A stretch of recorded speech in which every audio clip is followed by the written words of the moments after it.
za mu rubuta gwamnati report bisa ka'idar aiki, kuma za mu samu gwamna yanzu gaba da gaba mu bashi rahoton abin da ya faru, amma za mu mai da shi a rubuce mu kai wa gwamnati. To ra'ayin gwamnati ne kuma ta ɗauki mataki na gaba, amma ni yanzu a kwamishina ba zan iya cewa ga abin da za a yi ba tunda ba a ba da umarnin a haka ba, sai an ji rahoto.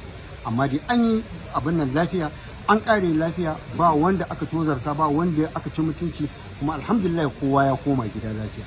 To a karmaka lawo Malam Abduljabar a yayin da ake wannan mukabala ya ce min lokacin da aka bari ya yi kaɗan kuma ba a bashi dukkanin abubuwa ko ka'idoji da yadda mukabala za ta kasance.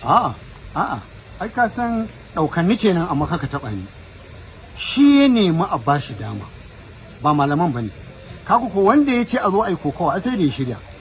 Saboda haka da aka zo kowa an bashi equal time, su minti 10, shi minti 10.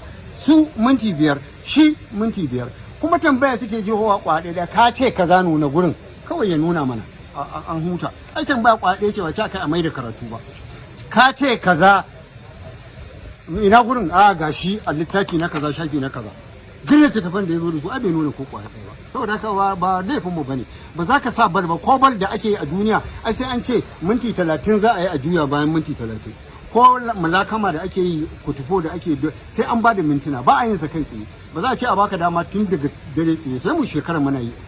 Dr. Makala ya buƙaci cewa ba da sake shirya wata mukabala. Wannan za mu sanar da a cikin request ɗinsa, a rahoton da za mu bayar za mu ba gwamnati cewa ya ce kaza ya ce kaza ya ce kaza.